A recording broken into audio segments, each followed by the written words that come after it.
10/6/2025 നഗരസഭയിൽ ഉണ്ടായ അലങ്കോലപ്പെടുത്തലുമായി ബന്ധപ്പെട്ട് നഗരസഭയിലെ ഉള്ളടക്കം ഇങ്ങനെ.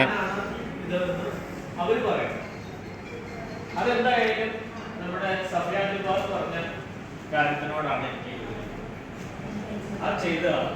അല്ല എങ്കിൽ മാന്യതയുള്ള ആളാണെങ്കിൽ ഈ പണി ചെയ്തത് ഈ കൗൺസിലിൽ ഇരിക്കാൻ യോഗ്യല്ല, ഒരു രാജ്യം ആരാണ് എനിക്ക് തോന്നുന്നത്. ഞങ്ങളുടെ കൂടെയുള്ള ആരും തന്നെ ഇങ്ങനെയുള്ള പണി പുറകിൽ നിന്ന് കുത്തുന്ന അല്ലെങ്കിൽ സഭ്യാധിപർ പറഞ്ഞ ആ ഒരു തരത്തിലുള്ള ആളാണെങ്കിൽ സാധിക്കുള്ളൂ.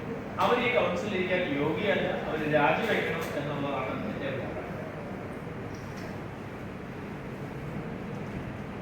അപ്പോൾ കള്ളൻ ഓടുന്ന കപ്പലിൽ തന്നെയെന്ന് പറയാതെ വയ്യ. ഇത്രയും വലിയ ഗുരുതരമായ വിഷയം ഉണ്ടായിട്ടും ചെയർമാൻ മീർ മൃദു സമീപനം പാലിച്ചുകൊണ്ട് കൗൺസിൽ തുറന്നു പോകാൻ അനുവദിക്കുകയായിരുന്നു. ഞങ്ങൾക്ക് അറിയേണ്ടത് ഇത് ആരാണ് ചെയ്യുന്നത്, ഏത് പദ്ധതികളൊക്കെയാണ് അവർക്ക് ഇഷ്ടപ്പെടാറുള്ളത്, അതെന്തൊക്കെയാണ്, എന്നിട്ട് മതി ബാക്കി കൗൺസിലിലെ നടപടിക്രമങ്ങളിലേക്ക് പോകാൻ. എന്ന് ബോധ്യപ്പെട്ടിട്ടുണ്ടെങ്കിൽ ശരിയാണ്. പക്ഷെ അങ്ങനെ ഒരു കാര്യം ചെയ്തില്ല. നമ്മൾ കൂടി ആലോചിച്ച് നമുക്ക് പ്രത്യേക ചിന്താഗതികൾ ഉണ്ടായിരിക്കാം, പ്രത്യേക താല്പര്യങ്ങൾ ഉണ്ടായിരിക്കാം, അവരുടേതായ രാഷ്ട്രീയം ഉണ്ടായിരിക്കാം, ഇതെല്ലാം ഉണ്ടായിരിക്കാം. പക്ഷെ അതെല്ലാം ഏകോപിപ്പിച്ചുകൊണ്ടാണല്ലോ നമ്മൾ ഇതിൻ്റെ ഉള്ളിൽ നിന്നുകൊണ്ട് ഓരോ വാർഡിലെ ഓരോ മേഖലയ്ക്ക് ഓരോ സംവിധാനം അനുസരിച്ചുകൊണ്ട് തോന്നിക്കുന്നതോ ചെയ്യുന്നതോ യാഥാർത്ഥ്യമാകുന്നു. അങ്ങനെയുള്ള അഭിപ്രായങ്ങളുണ്ടെങ്കിൽ ഇവിടെ പറയണം. ഇപ്പൊ ചെയർമാൻ അറിഞ്ഞിട്ടുണ്ട്, DPC കൂടി പ്ലാനിംഗ് ഓഫീസർ വിളിച്ചിട്ടുണ്ട്, അല്ലെങ്കിൽ പ്ലാനിംഗ് കമ്മിറ്റി അറിയപ്പെട്ടിട്ടുണ്ട്. നിങ്ങളുടെ പ്രോജക്റ്റിന് വിഷയമുണ്ട്, അല്ലെങ്കിൽ പ്ലാനിംഗ് സെക്ഷനിലിരിക്കുന്ന ഉൾപ്പെടെയുള്ള ആളുകൾ വിവരം അറിയിച്ചിട്ടുണ്ട്. ഏറ്റവും വലിയ വെല്ലുവിളിയാണ് അത് മനസ്സിലാക്കാൻ. ചെറിയൊരു കാര്യമല്ല.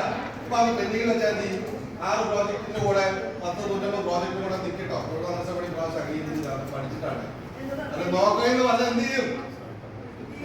ആരുടെയെങ്കിലും സംഘം ഉപയോഗിച്ചുകൊണ്ടോ മറ്റു കാര്യം വെച്ചുകൊണ്ട് ചെയ്യാൻ പറ്റുന്ന കാര്യമല്ലത്. അത് പ്ലാനിംഗ് ഓഫീസർക്ക് മാത്രം അധികാരപ്പെട്ട കാര്യമാണ്. ചെറിയ കാര്യമല്ല. തെറ്റ് പറ്റിയിട്ടുണ്ടെങ്കിൽ അതിന്റെ കാര്യങ്ങൾ പറയാൻ സംസാരിക്കാൻ മക്കൾക്ക് ഇനി പറയുന്ന പ്രസക്തിയായിരിക്കാം. പക്ഷെ ഈ ഒരു കാര്യകാരണം അതിന്റെ ഗൗരവം മനസ്സിലാക്കണം. അതാണ്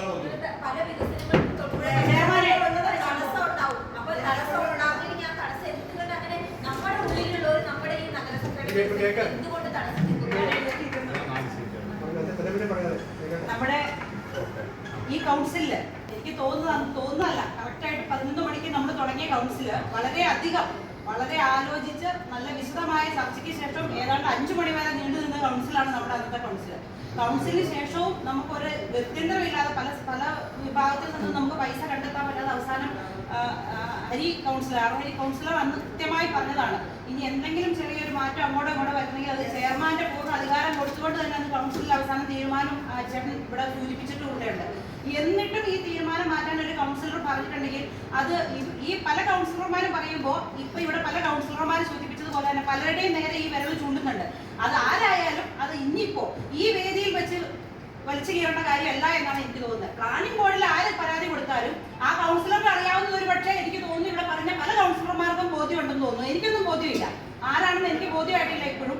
അത് കൊടുത്ത കൗൺസിലറിന് കൃത്യമായിട്ട് അറിയാം. അത് ഇവിടെയല്ല വലിച്ചു കീറേണ്ടത്, അത് അന്വേഷിക്കേണ്ട കാര്യമില്ല. നമ്മൾ കൃത്യമായി അത് കൊടുത്തിട്ടുണ്ടെങ്കിൽ പരാതിയുടെ മറുപടിയൊക്കെ നമുക്ക് കൃത്യമായി വന്നോളൂ. അത് ഇന്ന് ഈ കൗൺസിലിൽ വലിച്ചു കയറിയതിനു ശേഷം അടുത്ത അജണ്ട എടുക്കോളും തീരുമാനം ഉണ്ടെങ്കിൽ ചെയർമാൻ ഇപ്പൊ അധ്യക്ഷൻ ഞങ്ങളോട് പറയണം. അങ്ങനെയാണെങ്കിൽ ഞങ്ങൾ വിട്ടുവീഴ്ച കെട്ടിവിടെ ഇരിക്കേണ്ട കാര്യമില്ല.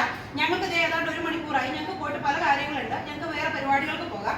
ഒന്നുകിൽ കൗൺസിൽ അജണ്ട എടുത്ത് മുന്നോട്ട് പോകണം, അതല്ല എങ്കിൽ അധ്യക്ഷൻ ഒരു ബെല്ലടിച്ചു വിട്ടാൽ ഞങ്ങൾ പുറത്തു പോയിക്കോളാം. ഏതാ തീരുമാനം എന്ന് പറയും. 1-2 പ്രധാനപ്പെട്ട അജണ്ട കൗൺസിലിൽ ചർച്ച ചെയ്യാനും വിശദമായ കാര്യങ്ങൾ ചർച്ച ചെയ്ത് തീരുമാനം എടുക്കേണ്ട കൗൺസിലാണ് ഇന്നത്തെ കൗൺസിൽ. വളരെ പ്രധാനപ്പെട്ട കൗൺസിലായിട്ടാണ് ഞാൻ വിചാരിക്കുന്നത്. അജണ്ട മുന്നോട്ട് പോകേണ്ടതുണ്ട്. അധ്യക്ഷൻ ഒരു തീരുമാനം പറഞ്ഞ് അവസാനിപ്പിക്കുന്നതായിരിക്കും ഏറ്റവും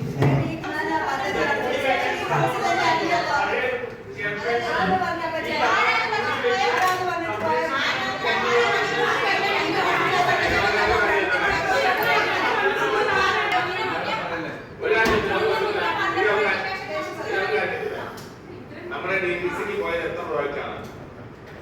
അതെല്ലാം പാസ്സായോ? ഏതെങ്കിലും മാറ്റി വെച്ചിട്ടുണ്ടോ? ഏത് തരത്തിലുള്ള പരാതിയാണ് പോയത്? വ്യക്തമാണോ? ആ പരാതിക്ക് വാലിഡിറ്റി ഉണ്ടോ? ഇത്തരം കാര്യങ്ങൾ കൃത്യമായിട്ട് പറയണം.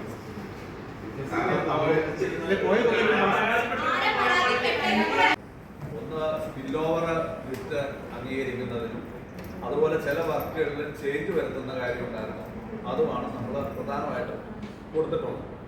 ബാക്കിയുള്ളതെല്ലാം അതേപടിയുള്ള വർക്ക് നിലനിർത്തുന്ന കാര്യവും ആണ് നമ്മൾ കൊടുത്തതല്ലാതെ നമ്മൾ ഇത് കൂടാതെ ഈ കൗൺസിലിൽ ഇരുന്ന് അന്ന് വൈകുന്നേരം വരെ സബീന പറഞ്ഞാൽ വൈകുന്നേരം വരെ ഇരുന്ന് ചർച്ച ചെയ്ത് തീരുമാനിച്ച കാര്യങ്ങളല്ലാതെ അതിനുശേഷം ഒരു കാര്യവും നമ്മൾ ഇതിനകത്ത് അഡീഷണൽ ആയിട്ട് ആഡ് ചെയ്യുകയോ അല്ലെങ്കിൽ എടുത്തത് കുറവുകയോ ചെയ്തിട്ടില്ല. അതേപടി മാത്രമാണ് നമ്മൾ ഡി പി സിക്ക് കൊടുത്തത്. അതായത് നമ്മൾ അയ്യേണ്ടതിന് തർക്കമില്ലാതെ അന്ന് കൗൺസിലിൽ ഉണ്ടായിരുന്നവർ തീരുമാനിച്ചെടുത്ത് ആ തീരുമാനം മാത്രമാണ് കൊടുത്തത്. പക്ഷേ ദൗർഭാഗ്യവശാൽ നമ്മുടെ ഇതിൽ ഈ കൗൺസിലിൽ അന്ന് പങ്കെടുത്ത ഒരു കൗൺസിലർ പ്ലാനിംഗ് ഓഫീസർക്ക് മൊബൈലിലേക്ക് വാട്സപ്പ് സന്ദേശം അയച്ചു. 8ഓളം പ്രോജക്റ്റുകൾ ക്യാൻസൽ ചെയ്യണം എന്ന് പറഞ്ഞാണ് അത് കൊടുത്തിട്ടുള്ളത്. അത് വളരെ ഒരു ബുദ്ധിമുട്ട് തോന്നിയ ഒരു കാര്യമാണ്. അതിനകത്ത് അംഗൻവാടിയിലുള്ള പൈസ വച്ചേക്കുന്നത് ഉൾപ്പെടെ ഉണ്ടായിരുന്നു. 3 അംഗൻവാടിയിലുണ്ട്, 3 അംഗൻവാടിയിലുണ്ട്. അത് ഉൾപ്പെടെ ഒഴിവാക്കണം കൊടുത്തിട്ടുള്ളത് സന്ദേശത്തിലുണ്ട്. അപ്പൊ അത് ഇതിനകത്ത് എനിക്ക് ഒരു രാഷ്ട്രീയം എങ്ങനെയാണെന്നുള്ള എനിക്ക് മനസ്സിലാവുള്ള ബാക്കി പലർക്കും മനസ്സിലായിട്ടുണ്ടെന്ന്. അപ്പൊ തെറ്റ് അല്ലെങ്കിൽ ചെയ്ത കാര്യം സ്വയം പറയാൻ കഴിയുന്നവരാണ് പറയേണ്ടത്. ഇല്ലെങ്കിൽ അത് അവിടെ വെച്ച് അവസാനിപ്പിക്കുക.